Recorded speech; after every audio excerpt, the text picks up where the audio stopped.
A stranger hired to serve during the preparations of a luxurious wedding witnesses behaviors no one else sees, and what he discovers changes everything forever. Evening was slowly descending upon the gardens of the Wallace Mansion, in one of Boston's most exclusive neighborhoods. From the main veranda, Henry observed the movement of the staff, preparing the venue for another of the business dinners he rarely offered. At 62, he maintained the erect posture and attentive gaze that had accompanied him throughout his life. His graying hair and well-trimmed beard gave him an air of distinction without ostentation, like everything that surrounded him. Henry Wallace wasn't just another name in Boston's elite. He was a living legend of national entrepreneurship. From Cambridge in the metropolitan area of Boston, he had started with a small truck delivering goods to local businesses. Today, his company, Wallace Logistics, employed more than 8,000 people and owned one of the largest transport fleets in the country. Still, few would recognize him on the streets, and that was exactly how he preferred it. Ruth, the housekeeper who had worked for the family for almost 3 decades, approached with silent steps. "Mr. Henry, your son has just arrived. He's in the library and seems anxious to speak with you." Henry nodded with a slight movement of his head. His only son, Edward, was his greatest achievement, not for the business he would one day inherit, but for the man he had become. At 32, Edward had studied at the best universities, spoke 4 languages, and instead of settling in the shadow of his father's empire, had created his own environmental technology startup. Henry descended the marble stairs toward the east wing of the mansion. The library, with its book-lined walls and characteristic smell of wood and old paper, was his private refuge. There he made his most important decisions. There he reflected on life.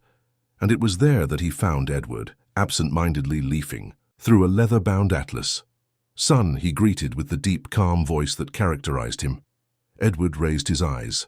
He was the image of his father in his youth, with the same penetrating brown eyes and determined chin, although his features were softened by the genetic heritage of his mother, who had passed away when he was only 12. "Dad," he replied, closing the book and rising for a brief, firm hug. "I have important news." Henry poured 2 glasses of a rare Scottish whiskey, unhurried. The silence between them was never uncomfortable. Years of coexistence and mutual respect allowed words to come only when necessary. "I'm getting married, Dad." The declaration hung in the air as Henry studied his son's face. It wasn't a complete surprise. About 8 months ago, Edward had begun dating Victoria Miller, a young woman from a traditional family in Jersey City. Henry had met her at 2 social events, and more recently, at a dinner in the mansion itself. She was undeniably beautiful, with long black hair framing a face of delicate features. With a degree in international relations, she worked at a cultural foundation. "Victoria?" he asked, though he already knew the answer. "Yes," Edward's smile lit up his face. "I asked last night during our 7-month dinner. I was nervous, but she said yes immediately." Henry took a small sip of whiskey, feeling the liquid warm his throat as he organized his thoughts. There was something about Victoria that subtly bothered him. Nothing concrete, just a feeling, an instinct he had developed over decades of dealing with all types of people. "I'm happy for you, son. Victoria is a charming young woman." The hesitation was almost imperceptible, but Edward knew his father well. "You don't like her?" "I didn't say that." Henry placed the glass on the solid wood table. "I just don't know her well enough. Marriage is too important a decision to be made in haste." Edward relaxed his shoulders, relieved. "I understand your concern, but I'm sure of what I feel, Dad. I've never been so certain of anything in my entire life." Henry nodded, respecting his son's feelings. He remembered feeling the same way about Helen, his late wife, that absolute certainty, that conviction that he had found someone special. But he also knew that love, especially in the beginning, could be a veil that distorted reality. "When do you plan to get married?" "In 3 months. I know it seems like a short time, but we don't want to wait. Victoria is already talking to event planners. We're thinking of something elegant, but not too big." "And where do you plan to live afterward?" "We haven't decided yet. For now, we'll continue in my apartment in the financial district. Later, maybe we'll think about a house." The conversation continued, with Edward detailing plans for the future. Henry listened attentively, asking occasional questions, but part of his mind remained restless. What did he really know about Victoria? The information was superficial. She came from a traditional family, was well educated, had good connections. But what was behind the impeccable social facade? When Edward said goodbye a few hours later, Henry remained in the library, lost in thought. His life in business had taught him that people are rarely what they appear to be, especially when there are interests at stake. And what interest would be greater than marrying the heir to one of the largest fortunes in the country? Henry walked to the window, watching his son get into his black Tesla. Edward had grown up surrounded by privileges, but had maintained his humility and generosity. His heart was genuine, and perhaps it was this very genuineness that made him vulnerable to less sincere people. In the days that followed, Henry tried to dismiss his suspicions. He met Victoria's parents at a formal dinner. Mr. and Mrs. Miller were educated people, though with a pomposity that contrasted with his own discreet style. He observed how Victoria interacted with Edward's friends, always charming, always at the center of attention. And he noticed, above all, how his son seemed truly happy by her side. Still, something bothered him. Perhaps it was the way Victoria looked discreetly at the house staff, a cold, evaluative look, completely different from the warm smile she offered to him and Edward. Or perhaps it was the way her expression changed subtly when she believed no one was watching her. A month after the engagement announcement, preparations for the wedding were in full swing. Edward, busy with the expansion of his company, had delegated most of the decisions to Victoria. She, in turn, had completely immersed herself in organizing the event, working with the best vendors in Boston. It was during this period that Henry learned, through Ruth, that Victoria would spend a weekend at the family's country house in Newton. The property, located in a gated community in the hills, was Henry's favorite retreat. Surrounded by native forest and overlooking the lake, the house combined rusticity and discreet luxury. She's going to stay there alone to supervise some decoration details, Ruth explained. It seems she wants to use the space for the party after the ceremony. Henry felt something stir in his mind, an idea that, although unusual, could answer the doubts that tormented him. The true character of a person is not revealed at social events or family gatherings. It's revealed in small moments, in everyday interactions, especially with those considered less important. That night, he made his decision. He would not directly interfere in his son's relationship, would not express his doubts without concrete evidence, but he also would not allow Edward to marry without truly knowing the woman he had chosen. If this story interested you, don't forget to subscribe to our channel and give a like. Tell us which city you're watching from. We continue. The next day, Henry summoned his personal assistant, Jack, for a private meeting in his office at the Wallace Logistics headquarters. The building, an imposing edifice in Boston's business center, housed the headquarters of the empire he had built. Despite his success, Henry maintained a surprisingly simple office, without the excesses or extravagances common to other executives of his level. "I need a special favor, Jack, and this must stay just between us." Jack, a thin, middle-aged man who had worked with Henry for more than 15 years, adjusted his glasses and nodded seriously. His discretion was legendary, a quality Henry valued above any other in his close collaborators. "Whatever you need, Mr. Wallace. I want you to find and hire an actor, someone who physically resembles me but not too much, similar age, must be discreet and reliable." Jack's eyebrow arched slightly, but he asked no questions. Years of working alongside Henry had taught him that the boss always had solid reasons for his actions, however unusual they might seem. "When do you need this person?" "As soon as possible. Say it's for a private project, and that the compensation will be generous." 3 days later, in a discreet cafe in the Seaport district, Henry met Anthony Morris, a 60-year-old theater actor who, despite his talent, had never achieved stardom. With a graying beard and stature similar to his, he could easily pass for a distant relative. After explaining part of the plan and ensuring total confidentiality through a robust legal agreement, Henry left the cafe satisfied. The first piece was in position. The second part of the plan required more care. Henry needed to arrange an excuse to be absent during the weekend Victoria would be at the country house. Edward, always busy with his projects, rarely questioned his father's comings and goings, but Henry preferred to leave no loose ends. "I'll be in Seattle next week," he announced during lunch with his son. "Meetings with potential investors for the expansion in the Northeast." Edward nodded distractedly, focused on a message on his cell phone. "Victoria mentioned she's going to the country house on Friday. I wish you were there to receive her, but I understand your commitments." Henry felt a twinge of guilt for the small lie, but pushed the feeling away. What he was about to do was out of love for his son, not out of gratuitous distrust. The next day, Jack brought the necessary documents: a temporary identity in the name of Charles Oliver, a basic professional history as a butler in high-end, homes in New York, and fictitious but verifiable references, thanks to Henry's network of contacts. "Mr. Wallace," Jack hesitated briefly, "are you sure this is necessary? There are specialized companies for background check." "I don't want to check backgrounds, Jack," Henry interrupted firmly. "I want to know character, and that's only revealed when the person doesn't know they're being observed." The final preparations were made with absolute discretion. Henry instructed Ruth to inform the few staff members who would remain at the country house that a new temporary butler had been hired to assist during Victoria's stay. No one, absolutely no one, should know his true identity.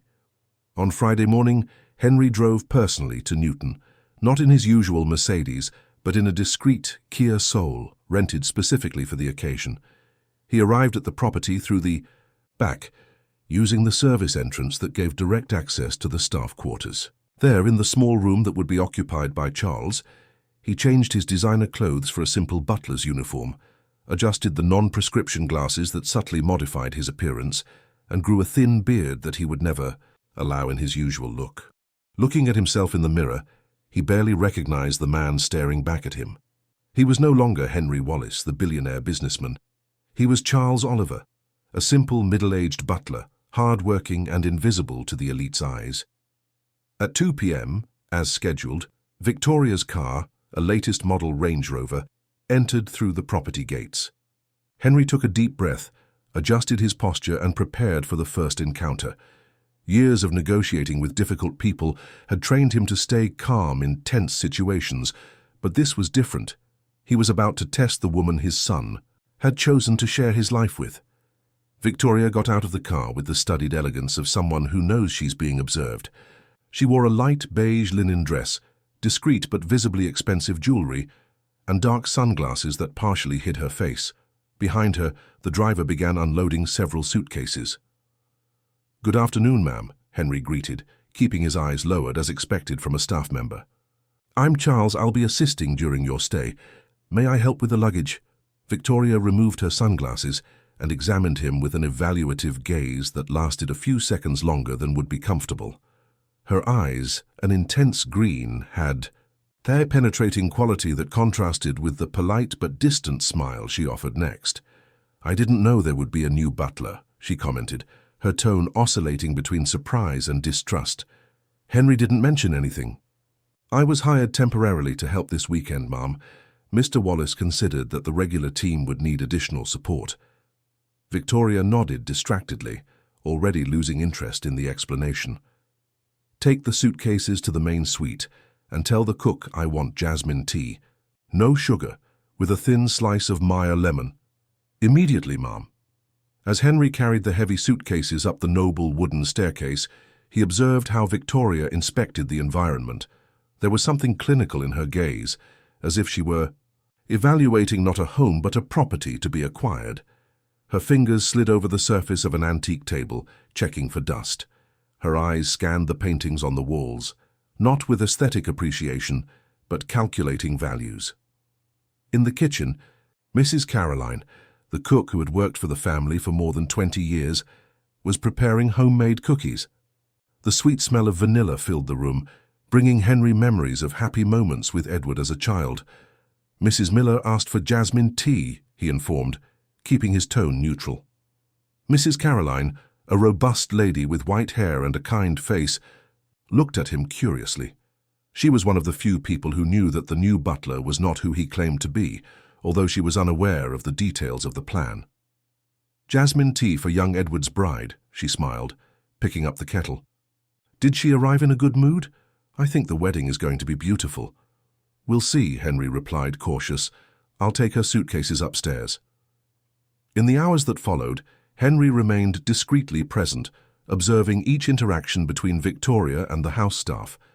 The reduced team for that weekend consisted of Mrs. Caroline, 2 maids, Lucy and Mary, and the gardener, Mr. Anthony, all long-time, loyal and discreet workers. The first warning sign came during the afternoon tea. Victoria, sitting on the veranda overlooking the gardens, was leafing through a decoration magazine while Lucy served the tea. When the young maid accidentally spilled a few drops on the glass table, Victoria's reaction was disproportionate. "Can't you see what you did?" Her voice, previously melodious, acquired a cutting tone. "This tablecloth is Italian linen. Do you know how much it costs to replace?" Lucy, with trembling hands, tried to clean up the small accident. "I'm sorry, Ma'am. It was an accident." "Accident. Or not, the damage is done." Victoria rolled her eyes. "It's so hard to find competent staff these days." The comment, made as if Lucy weren't present, hit Henry like a punch to the stomach. He had worked with demanding people throughout his life, but had always valued respect, regardless of social position. In the evening, when Victoria requested dinner in her room, claiming fatigue from the trip, Henry personally brought up the tray prepared by Mrs. Caroline. A truffle mushroom risotto, fresh salad, and a glass of white wine, a simple menu, but executed with the perfection that characterized the cook. Upon opening the door to the suite, after knocking discreetly, he found Victoria on the phone. Her tone was different, sweet, almost childlike, completely opposite to the coldness she had shown earlier. "I miss you too, love," she was saying, twirling a lock of hair between her fingers. "The house is beautiful, but it would be even better if you were here with me." Henry immediately recognized she was talking to Edward. The transformation was remarkable and disturbing. It was like watching a talented actress changing character without apparent effort. When she noticed his presence, Victoria made an impatient gesture, indicating that he should leave the tray and withdraw. Henry obeyed, silently closing the door behind him, but not before hearing her say, "Your father." "No, he's in Seattle, remember? We have the house all to ourselves when you come." In the dark corridor, Henry felt the weight of his discovery. The first day had barely ended, and it already confirmed his worst suspicions. But he needed more. He needed to be absolutely certain before interfering in what could be the biggest mistake of his son's life. The second day dawned with a fine rain, typical of the Newton Hills. The intense green of the forest surrounding the property seemed even more vibrant under the grey veil of the cloudy sky. Henry woke before sunrise, a habit maintained since his youth. For a few moments, he forgot where he was and who he was supposed to be. Then, looking at the uniform hanging on the door of the small room, reality returned like a cold shower. In the staff dining room, he found Mrs. Caroline preparing breakfast. The cook worked in silence, kneading the cheese bread dough, with the experience of decades. "Good morning, Mr. Charles," she quickly corrected herself, looking around to verify they were alone. "Just Charles, please," Henry replied softly. "We can't take risks." Mrs. Caroline nodded, concerned. "The young lady has already ordered breakfast. Wants everything. Perfect on the tray. She even drew a diagram of how things should be positioned. She showed a paper where Victoria had schematized the exact position of each item. Cup, bread, fruits, napkin, everything meticulously planned like an architectural blueprint. And she said if it's not exactly like this, she'll send it back. Henry felt his jaw tighten, but maintained a neutral expression. In his companies, he had always valued attention to detail, but there was a clear line between professional demand and personal tyranny. "I'll help set it up," he offered, washing his hands at the sink. Together, they prepared the tray following. Victoria's absurd specifications. Henry noticed how Mrs. Caroline's hands, normally steady, trembled slightly. How many times had that lady been humiliated in recent months? How many times had she swallowed tears to keep the job she valued so much? When bringing the breakfast, he found Victoria on the phone again, but this time the tone was completely different. She was speaking loudly, almost shouting, with someone who seemed to be from the wedding team. "I don't care if the supplier cancelled. Find another. It's my wedding, understand? I don't tolerate mistakes." Upon noticing Henry's presence, she made an irritated gesture for him to leave the tray and leave. He placed the breakfast carefully on the table, exactly as specified in the diagram, and turned to leave. "Wait," Victoria ordered, ending the call with a harsh, "Fix it. This juice has foam. I hate foam in juice. Take it back and bring another." The orange juice, freshly squeezed by Mrs. Caroline, had a thin layer of natural foam on top.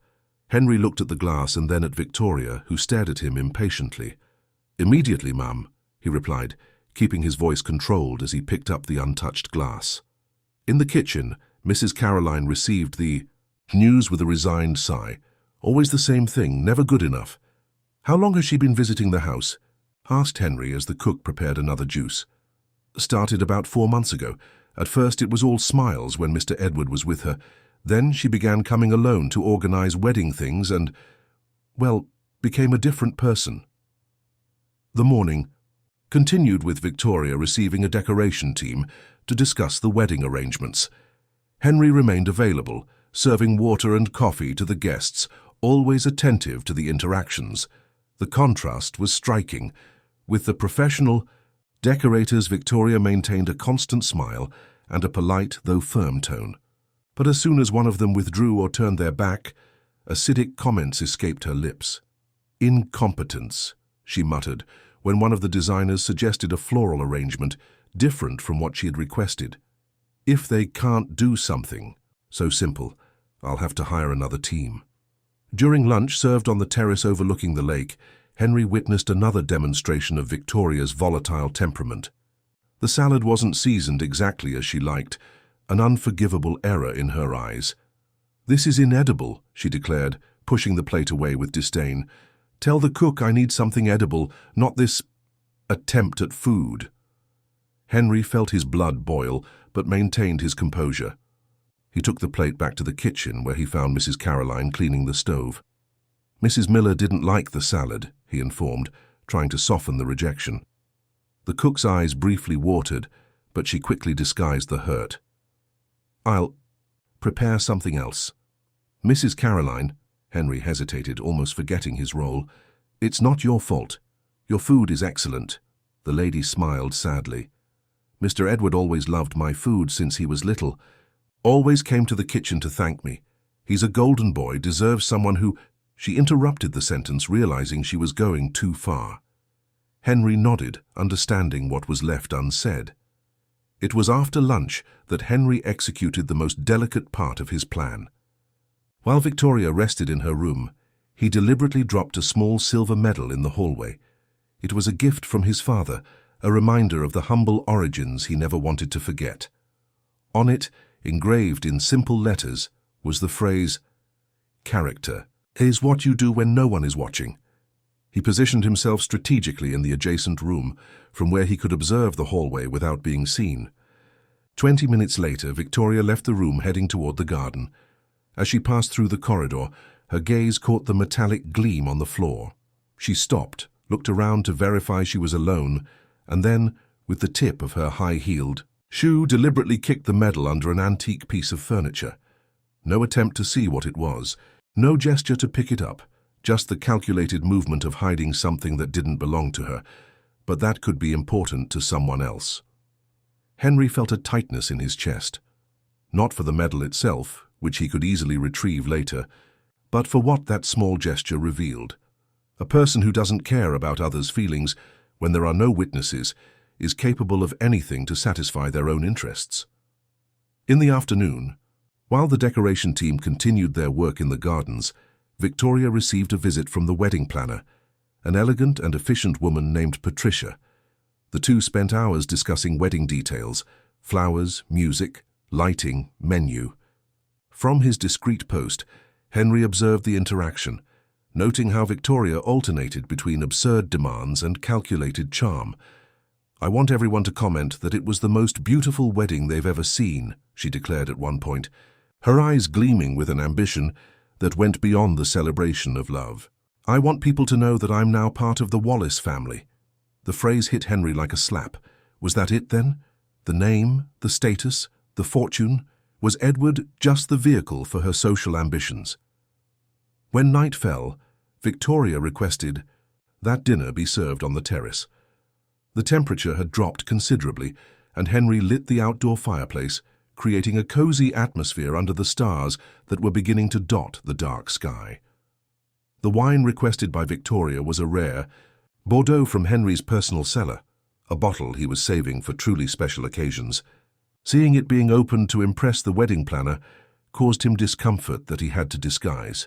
"This wine should be served at 64 degrees, not at 61, Victoria commented upon tasting the first glass, looking directly at Henry with barely disguised contempt. "It's a basic mistake for someone who claims to be experienced in high-end homes." Henry slightly inclined his head in a silent apology, aware that this specific bottle was actually better appreciated exactly at the temperature he had served it, something he knew from having personally visited the vineyard in France. During dinner, Victoria continued her performance as a sophisticated hostess, telling stories about trips to Europe and meetings with influential personalities, stories that Henry suspected were greatly exaggerated, if not completely invented. It was, after Patricia's departure, when the clock already marked almost 10 at night, that the most revealing incident of that day occurred. Henry was collecting the glasses and plates from the terrace when Victoria, now alone and slightly altered by the wine, began to speak as if he weren't present, or worse, as if his presence were irrelevant because he was just a staff member. "Do you have any idea how much this ring costs?" she asked, extending the hand where the engagement ring sparkled under the soft light of the lamps. "Edward said it belonged to his mother. Must be worth a fortune." Henry momentarily froze. The ring in question was, in fact, the one he had given to Helen when he had proposed to her 35 years ago. Edward had asked his permission to use it with Victoria, in a gesture that had deeply moved him at the time. Now, hearing the object being discussed in purely monetary terms caused him an almost physical pain. "In a few months," Victoria continued, twirling the wineglass between her fingers, "I'll be Mrs. Wallace. Do you have any idea what that means? Doors will open. People who barely noticed me will now want to be my best friends." She laughed, a high-pitched and artificial sound that echoed in the quiet night. "And the best part, Edward is so naive. So easy to manipulate. Just a sad look, a story about my difficult childhood, and he does exactly what I want." Henry felt the blood freeze in his veins. Each word confirmed his worst fears, revealing a cold calculator where there should be a loving companion for his son. At that moment, one of the kitchen assistants, Mark, who had worked in the house for more than 15 years, approached to help collect the dishes. Upon hearing Victoria's words, he let out an expression of surprise.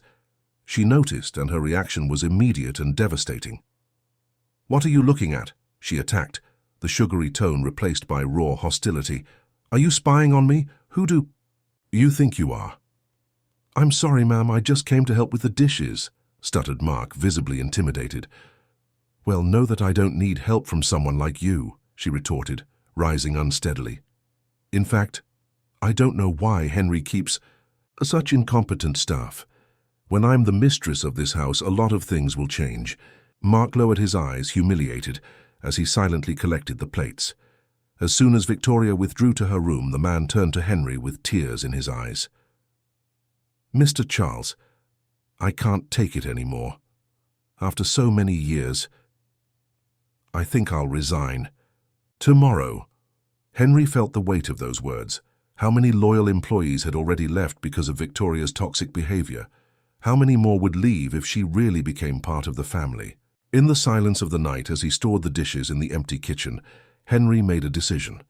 The test would continue for one more day, but he already had enough evidence of Victoria's true character.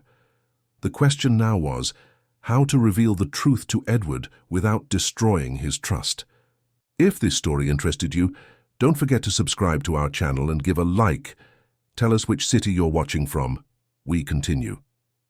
The third day dawned with a crystal blue sky over the Newton Hills. Henry, after a night of restless sleep, rose even earlier than usual. His discoveries from the previous day weighed on his conscience like lead. As a father, his instinct was to protect Edward at any cost. As a man of principles, he questioned the morality of his own plan. Was he crossing ethical boundaries by spying on Victoria, even with the best intentions? In the silent kitchen, he prepared a strong coffee, a drink that always helped him organize his thoughts. Mrs. Caroline arrived shortly after, surprised to find him already awake. "You got an early start today," she commented in a low voice, beginning to prepare the bread dough. "Difficult night," Henry replied, watching the sunrise through the window. "Mrs. Caroline, have you noticed if anyone has quit after Mrs. Miller asked them to leave?" The cook sighed, spreading flour on the counter. "Mark came to say goodbye last night, said he couldn't take the treatment anymore. 15 years in this house, raised his children on the salary from here and left just like that." She shook her head sadly. "Before him, Susan, from gardening, and Philip, the driver, already left. All because of her." Henry nodded, absorbing the information. It wasn't just his impression or an isolated behavior. Victoria was systematically driving away loyal staff, people he considered an extended part of his family. The kitchen phone rang, interrupting his thoughts. Mrs. Caroline answered, exchanged a few quick words, and hung up with a look of surprise. "It was Mr. Edward," she said, looking at Henry. "He's coming here, wants to surprise his fiancée." Henry's heart accelerated. He hadn't expected his son to appear at the country house. This complicated everything. Edward would recognize his father instantly, even with the simple disguise. "What time will he arrive?" "Said he'll be here for dinner. Asked us not to mention it to anyone." Henry calculated quickly. He had approximately 10 hours before his son's arrival. Enough time to observe more of Victoria's behavior and plan how to avoid a direct encounter with Edward. The morning passed with Victoria involved in a video conference with the wedding decoration team. From his post in the adjacent room, where he pretended to organize books on the shelf, Henry could hear fragments of the conversation. Victoria's tone oscillated between inflexible demands and veiled threats when she didn't get exactly what she wanted. "I don't care if it's impossible to bring orchids from Thailand in 3 weeks," her cutting voice echoed through the room.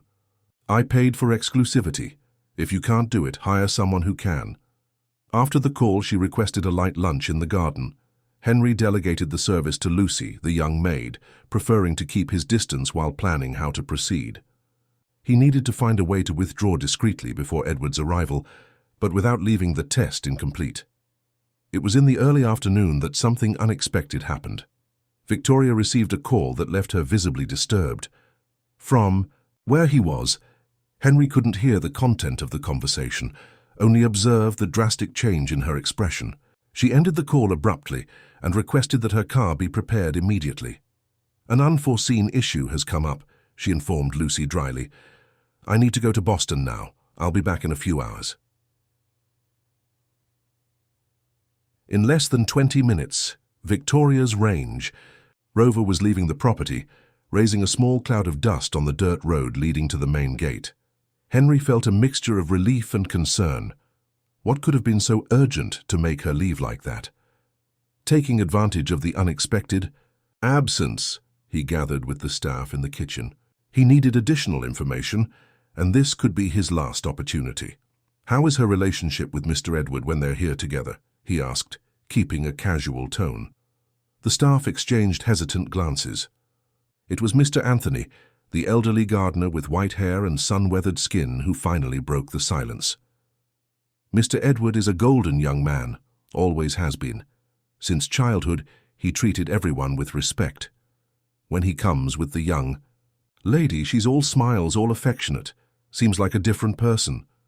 "Quite an actress," added Lucy, her voice low as if fearing to be heard. "In front of him, it's all 'my love' here, darling there.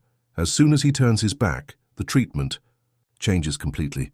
Henry absorbed every word, every confirmation of his suspicions. It wasn't just his impression or a bad day Victoria was having, it was a consistent pattern of calculated behavior. "Mr. Edward doesn't notice," he questioned, genuinely curious, about how his son, normally so perceptive, could be so blind.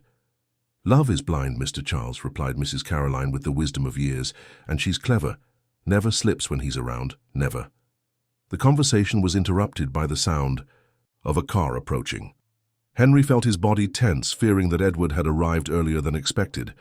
He relaxed upon realizing it was just the delivery car with flowers for the dinner decoration. The following hours were dedicated to preparations for the evening. Edward had requested a romantic dinner on the terrace, with candles, flowers, and the couple's favorite menu. Henry supervised the preparations from a distance, taking care not to directly engage in tasks that would put him in evidence when his son arrived. At 5 in the afternoon, the house phone rang. It was Edward, informing that he would arrive in approximately 2 hours. There was still no sign of Victoria, which was beginning to worry the staff. Dinner was scheduled for 8. "She's not answering her cell phone," commented Lucy after several attempts to contact her at Mrs. Caroline's request. "And Mr. Edward wants to make a surprise, so we can't warn him." Henry felt that his time as Charles was running out. He needed to make a quick decision on how to proceed. Part of him wanted to be present when Victoria returned, to observe how she would interact with Edward.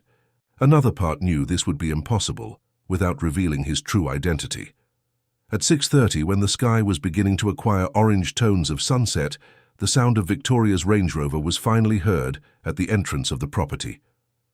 Henry positioned himself strategically in the library, from where he could observe without being seen.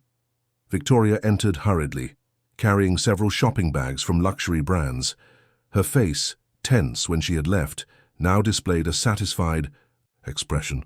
It seemed that the emergency had actually been a shopping session at exclusive boutiques. "I need a hot bath and a glass of wine," she announced to Lucy, who received her at the door. "Prepare me a bath with aromatic salts, and inform the kitchen that I want to dine in my room tonight. I'm exhausted." Henry frowned. She clearly hadn't been informed about Edward's surprise visit. The scenario that was unfolding promised to be revealing. Lucy hesitated, clearly uncomfortable. "Ma'am, perhaps it would be better if you simply did what I asked." Victoria cut her off, the sugary tone replaced by her usual contempt. "Is that so difficult?" The young maid lowered her eyes, humiliated. "I'm sorry, ma'am. I'll arrange your bath." Henry watched Victoria climb the stairs, dragging the shopping bags like war trophies. The situation was getting complicated. Edward would arrive in less than an hour, expecting to surprise his fiancée with a romantic dinner, while she was planning a solitary night of personal pampering. It was at this moment that Henry made a decision. He couldn't continue with the disguise, not with his son about to arrive, but he also couldn't simply disappear without explanations. He needed an alternative plan, and quickly. He headed to the small room in the back where Charles was staying.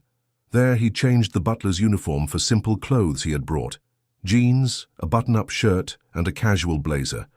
He removed the fake glasses, trimmed the thin beard, and combed his hair back, gradually resuming the appearance of Henry Wallace. Next, he wrote a quick note for Mrs. Caroline, explaining that he had to leave due to an emergency and thanking her for her discretion. He left it on the bed, along with an envelope containing a generous amount of money to be divided among the staff, a small compensation for the inconvenience and for their loyalty. He left through the back of the property, taking care not to be seen. His rental car was parked in a discreet area, away from curious eyes. Henry planned to drive to the nearest town, check into a hotel, and call Edward later, inventing an excuse to explain his early return from Seattle. However, upon reaching the car, he noticed another vehicle approaching on the main road, Edward's silver Porsche. His son had arrived earlier than expected. Henry froze, divided between the instinct to hide and the desire to witness what would happen next. He opted for the middle ground. He positioned the car in a more distant location from where he could observe the entrance of the house without being seen, and waited. From his observation post, he saw Edward get out of the car, carrying a bouquet of flowers and a small box that Henry recognized as being from Helen's favorite jewelry store. His heart tightened at the thought of his son, so genuinely in love, about to face a possible disillusionment. Edward entered the house through the main door, probably being received by Lucy or Mrs. Caroline. Henry imagined the scene, the staff, trying to explain that Victoria had requested to dine in her room, claiming exhaustion, unaware of the surprise that had been planned. 10 tense and silent minutes passed. Then the lights in the main bedroom turned on. Henry could see the silhouettes.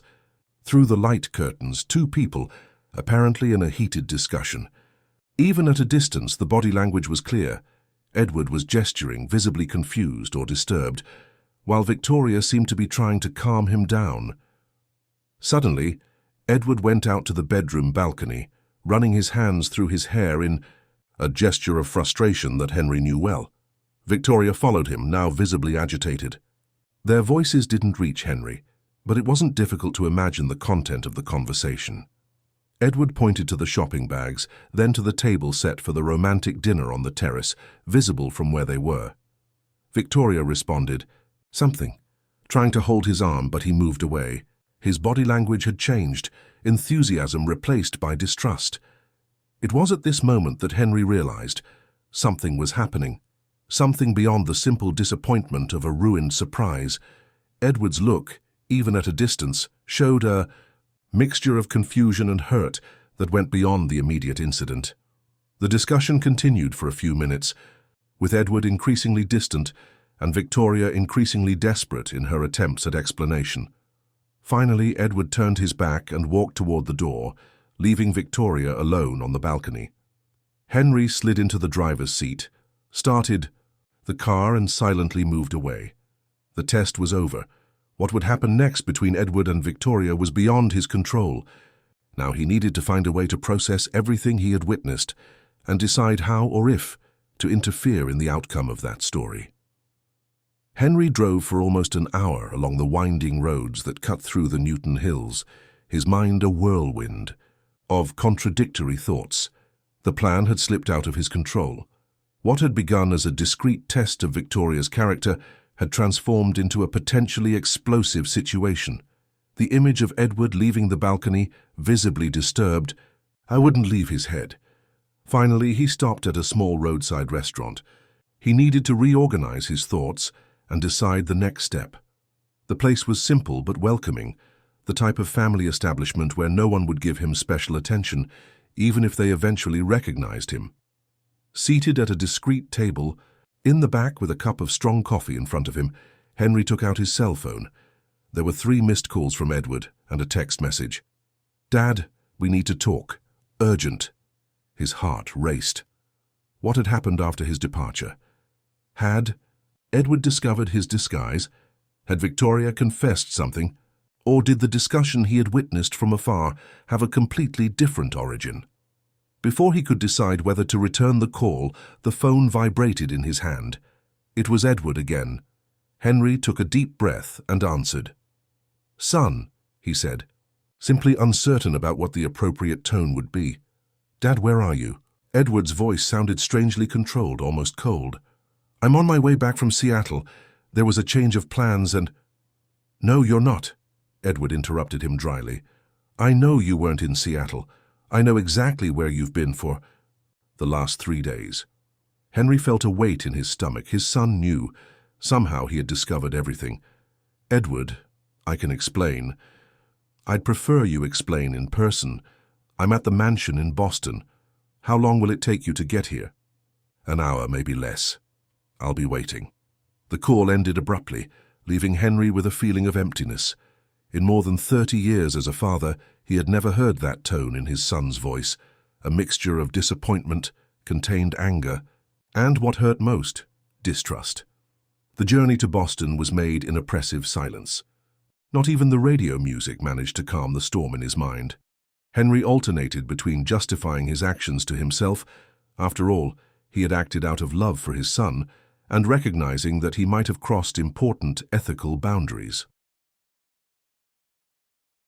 The sea. Wallace Mansion was partially illuminated when he arrived. Only the lights in the library and the main hall were on, creating elongated shadows in the impeccably maintained garden. Henry parked the rental car next to the Mercedes he normally used, a visual reminder of the duplicity he had maintained in recent days. Ruth received him at the door with a worried expression.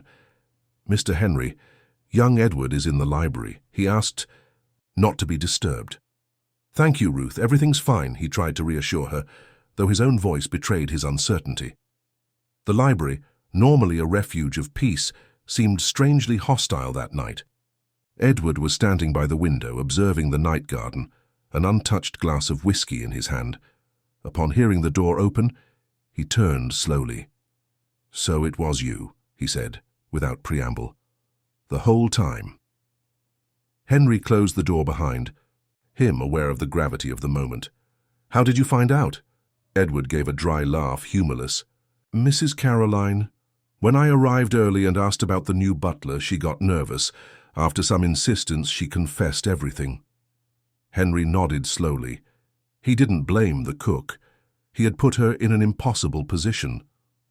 "I imagine you want an explanation," he said, walking to the leather armchair he normally occupied during their conversations. "What I want," Edward replied, his voice tense, "is to understand what kind of man does this, what kind of father disguises himself to spy on his son's fiancée, what kind of person manipulates his own staff to participate in this woe farce." The words hit Henry like precise arrows. There was a painful truth in them that he couldn't deny. "A concerned father," he finally answered, sustaining his son's accusatory gaze. "A man who saw something you couldn't see. And what exactly did you see that I, a 32-year-old adult, couldn't see for myself?" Henry took a deep breath. It was the moment of truth, literally and metaphorically. "I saw Victoria treat people like disposable objects. I saw her humiliate loyal staff who have worked for our family for decades. I saw her talk about your mother's ring in purely monetary terms. I saw her manipulate, lie, and pretend to be someone she's not." Edward walked to the center table and set down the glass, still full, upon it. His movements were controlled, almost mechanical, as if he were repressing an inner storm. "And you didn't think you could simply talk to me? Share your concerns like a normal adult?" "I tried," Henry replied, remembering the conversation they had when Edward announced the engagement. "You were too in love to listen. And she's skillful, son. She never shows her true face when you're around." Edward ran his hands over his face in a gesture of profound fatigue. "You know what's worse? You were right about her." The admission caught Henry by surprise. He had expected more resistance, more denial. "Today, when I arrived early, at the country house, I found Victoria returning from an afternoon of shopping at luxury stores. She had said she needed to resolve an emergency with the wedding decoration. When I confronted her, she lied. When I showed her the evidence, the bags, the receipts, she lied again." Edward walked to the bookshelf, running his fingers over the ancient book spines, as if seeking something to anchor himself. Then, in the middle of the discussion, her cell phone rang. It was Patricia, the wedding planner, asking if she had liked the invitation samples. Victoria had told her she would be in New York with her mother, visiting a sick aunt. Another lie. Henry remained silent, allowing his son to process his own discoveries. That's when I started putting the pieces together. The small inconsistencies I'd noticed in recent months, the strange comments from some staff members, the way Ruth seemed uncomfortable around her. And then, when Mrs. Caroline confessed your disguise, he shook his head, incredulous. Everything made sense. "I'm sorry you discovered it this way," said Henry, genuinely regretting the suffering he had caused his son, even if his intentions were protective. "I don't know if I'm more disappointed with Victoria for being who she is, or with you for not trusting me enough to handle this as an adult." The phrase hit Henry like a punch to the stomach. It was a fair criticism. In his attempt to protect his son, he had inadvertently infantilized him. "You're right," he admitted, his voice low. "I was wrong in my approach. I should have trusted. You more trusted your judgment. Edward sat in the armchair opposite his father's, suddenly looking exhausted. "What else did you discover about her?" Henry hesitated. Would it be appropriate to continue exposing Victoria's flaws now? He decided on complete honesty. His son deserved that. "I discovered that she treated the staff like inferior beings. Absurd demands, cruel comments, gratuitous humiliations. Mark resigned because of her. Before him, Susan and Philip also left." Edward nodded slowly. "Patricia told me something similar today, after I insisted. She said Victoria was difficult to work with, extremely demanding and sometimes cruel to the team. She also talked about you in a calculating way," Henry continued, choosing his words carefully, as if the relationship was a strategic conquest, not a union based on love. A heavy silence settled in the library. Father and son, normally so close, now separated by an invisible barrier of hurt and painful revelations. "When I was a boy," Edward finally spoke, "you told me a story about your father. It's about how he tested his partners by offering an apparently disadvantageous deal to see who would accept exploiting him. Remember?" Henry nodded, surprised by the memory his son evoked. "At the time, I found it fascinating. A character test, you said? Now I realize you did exactly the same thing. You tested Victoria, creating a situation where she thought there were no consequences for her actions." "The difference," Henry calmly replied, "is that my father tested business partners, not people who plan to become family." Edward smiled sadly. "But the principle is the same, isn't it? True character is revealed when no one is watching, when there's nothing to gain from kindness." "Yes," agreed Henry, "and in that respect I was desperately hoping to be wrong about her." Another silence, less tense now, but equally charged with contained emotions. "What are you going to do now?" Henry finally asked, aware that the decision belonged entirely to his son. Edward stood up, walking to the desk where, decades before, Henry used to help him with homework. From a drawer he took out a small velvet box, the same one Henry had seen in his hands hours before, at the country house. "I was going to give her this today," he said, opening the box to reveal a delicate emerald bracelet. "An early wedding gift." He closed the box with a decisive movement and returned it to the drawer. "Now I'm going to cancel a wedding." "Are you sure?" asked Henry, not because he doubted the decision, but because he needed to be sure that his son was acting from his own conviction, not from his influence. "Absolutely," Edward replied, his voice firm for the first time that night. "Not because of what you saw or told me, though that opened my eyes, but for what I myself witnessed today, for the lies I heard directly from her, for the person I realized she really is." Henry felt a mixture of relief and sadness. Relief because Edward had seen the truth before it was too late. Sadness for the pain he knew his son was feeling and would continue to feel in the coming days. "I'm here for whatever you need," he offered simply. Edward walked to the door, stopping with his hand on the doorknob. "I'm going to spend the night at my apartment. I need space to think. Tomorrow I'll talk to Victoria." "I understand." Edward turned, looking directly at his father. "What you did was invasive and on many levels wrong. I'll need time to process that too, to fully forgive." "I know that," Henry replied, accepting the criticism with humility, "and I'll respect the time you need. But," Edward continued, his voice softening slightly, "I also know you did it out of love, out of genuine concern. That counts for something." With those words he left, leaving Henry alone with his thoughts in the silent library. The test was over, but the consequences were just beginning to unfold. Henry poured himself a finger of whiskey and sat down again, aware that the following morning would bring new challenges, for him, for Edward, and for all involved in that complex web of revelations. The next morning dawned grey over Boston, as if the sky reflected the mood of the protagonists of that story. Henry woke after a night of restless sleep, filled with fragmented dreams, where images of his disguise as a butler mingled with memories of Edward as a child. He went down for breakfast to find Ruth already active in the kitchen, preparing fruits and fresh coffee. The housekeeper initially avoided his gaze, clearly uncomfortable after the events of the previous day. "Ruth," he called softly, sitting at the kitchen table instead of going to the dining room, as he would normally do. "We need to talk about what happened." The grey-haired lady finally faced him, her hands busy with a dish towel. "Mr. Henry, I don't know what to say. When young Edward started asking questions, You did exactly what you should have done." He gently interrupted her. "The responsibility is entirely mine. I put you and the other staff in an impossible position." Ruth visibly relaxed, the relief evident on her face. "We were all worried about Mr. Edward. That young woman—" She hesitated, as if fearing to cross boundaries. "You can speak openly, Ruth. There's no more need for secrets in this house." She wasn't who she appeared to be, the housekeeper completed, sitting at the table after Henry's gestural invitation. "At first I thought it was just nervousness about entering a family like yours. Many people are intimidated, but with time—" She sadly shook her head. "I realized it was the opposite." She felt superior, as if she was finally reaching the place she deserved. Henry nodded, recalling the words he had heard Victoria pronounce on the terrace of the country house. She saw the marriage as a conquest, not as a union.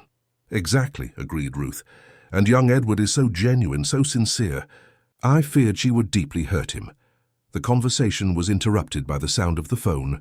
Ruth answered, exchanged a few words, and turned to Henry with a grave expression. "It's Mr. Edward. He seems shaken." Henry picked up the phone, his heart racing. "Son, what happened?" "I just spoke with Victoria." Edward's voice sounded exhausted, as if he had spent the night awake. "It was more intense." "Are you okay? Do you want me to come over there?" "I'm in the car on my way to the mansion. I'll be there in 20 minutes. 22 minutes later, Edward entered through the main door. Henry, who was waiting for him in the living room, immediately noticed the deep circles under his eyes and his haggard expression. He offered him a coffee, which Edward accepted with a silent nod. "How was it?" he finally asked, when both were seated with their cups. Edward ran his free hand through his disheveled hair. "First she denied everything, said I was delusional, that they were coincidences, misunderstandings." Henry nodded, not surprised. It was the expected reaction. "Then I showed her the evidence, the shopping receipts, the testimonies from Patricia, and other vendors about her behavior, the call records showing the lies about where she was and who she was with." Edward paused, taking a sip of coffee. "That's when she changed strategies." "How so?" "She started crying. Said she was under pressure, that the wedding was making her anxious, that she was afraid of not being up to the Wallace family standards." Edward laughed humorlessly. "A performance worthy of an Oscar. And you?" I remained firm. I said the problem wasn't her being nervous or making mistakes. The problem was the systematic pattern of manipulation, lies, and mainly the way she treated people she considered inferior. Henry felt a wave of pride for the maturity with which his son had handled the difficult situation. "How did she react?" Edward's face hardened. "When she realized crying wouldn't work, she showed her true self. She shouted, accused, threatened, said I would pay dearly for humiliating her, that our family would regret it." "Empty threats," commented Henry, though a hint of concern hit him. "People like Victoria, when cornered, could be unpredictable." "I know that, but it was not revealing, as if finally the mask had completely fallen." Edward placed the cup on the center table and looked directly at his father. "You were right about her, completely right." The words hung between them, loaded with unspoken meanings. Henry knew that the admission didn't mean his son had completely forgiven his methods, but it was a start. "What did you say to her in the end?" "That the wedding was cancelled, that she should return the engagement ring and any other valuable gift she had received from the family, and that our lawyers would contact her to formalize the breakup and ensure that any prenuptial contracts or agreements were properly terminated." Henry nodded, approving the practical approach. "You did the right thing, son."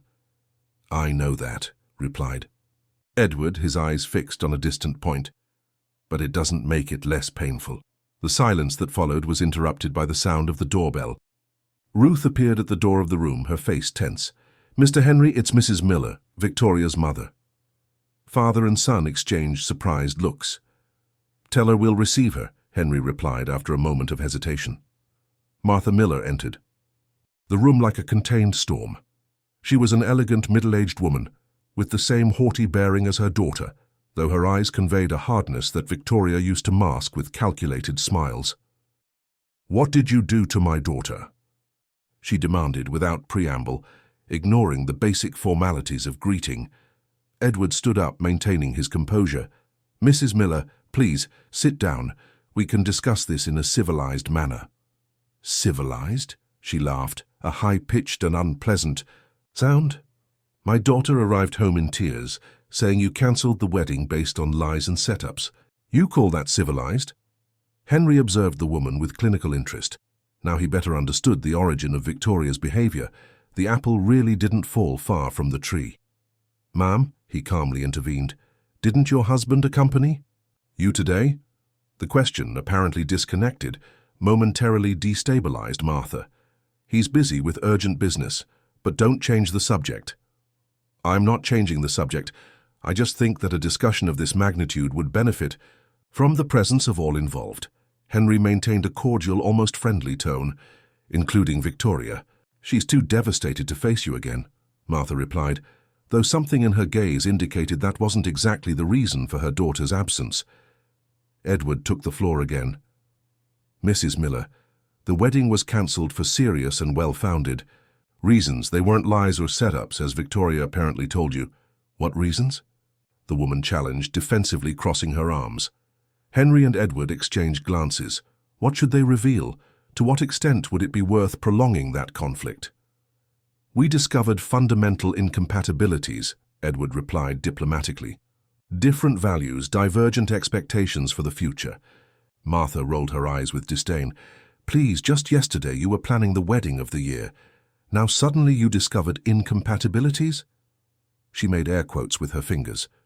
"What happened, really?" It was Henry who answered, his voice acquiring a firmer tone.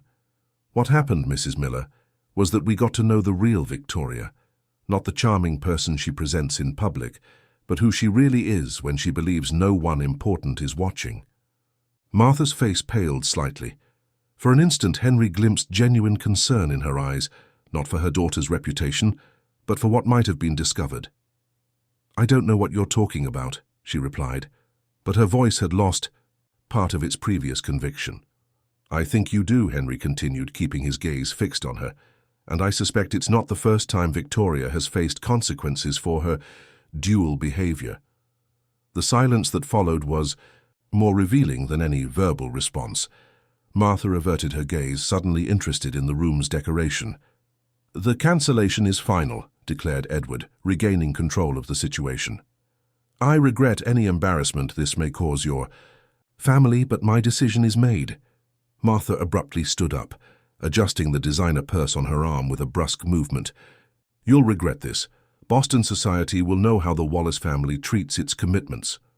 "Boston society," Henry calmly replied, "may also get to know exactly why the commitment was broken, if you insist on that line." The veiled threat hung in the air. Martha Miller was no fool. She perfectly understood the implications of Henry's words. A public scandal would benefit no one, especially her daughter. "This won't end here," were her last words before leaving. Behind her only the echo of high heels furiously hitting against the marble floor. When the door closed, Edward collapsed again on the sofa, exhausted. "Do you think they'll really try something?" Henry shook his head negatively. "I very much doubt it.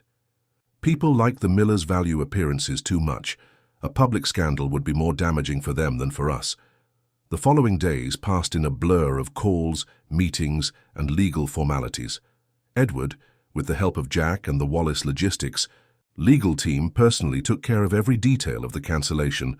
Vendors were notified, deposits refunded, invitations never got sent out. Victoria, surprisingly, made no new attempts at contact. The engagement ring that had belonged to Helen was returned through a messenger, accompanied by a formal letter drafted by a lawyer, without explanations, without emotional appeals. It was as if the passionate woman Edward had believed he knew had never existed. A week after the confrontation, Henry found his son on the mansion's veranda, observing the sunset with a contemplative expression on his face. "How are you?" he asked, sitting in the chair beside him.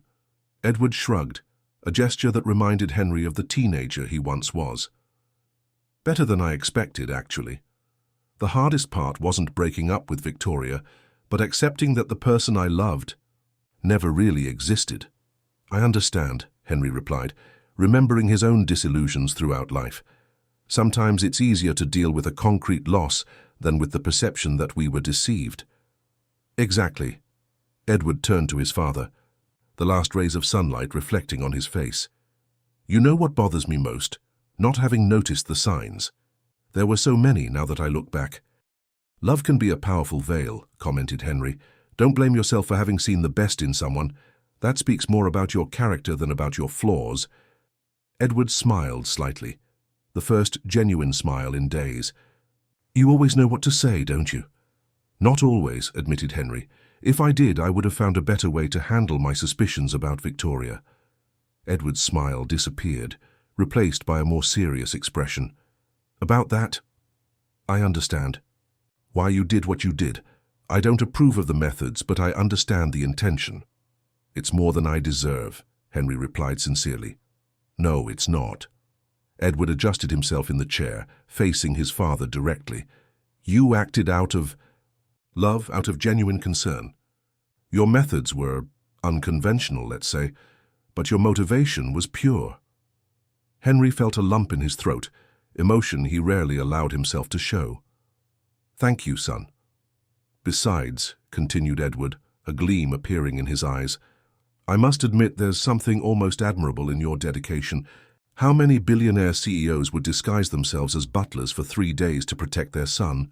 Henry laughed, relieved by the breaking of tension. "Probably none with good sense." "And that's the point," concluded Edward, smiling again. "You've always been a bit crazy when it comes to protecting me, since you taught me to ride a bicycle and ran alongside to ensure I wouldn't fall." The memory brought a smile to Henry's face. "You fell anyway. And you helped me get up, as you've always done, as you're doing now." The sun finally disappeared on the horizon, leaving the sky in shades of purple and deep blue. Father and son remained in comfortable silence, each lost in their own thoughts.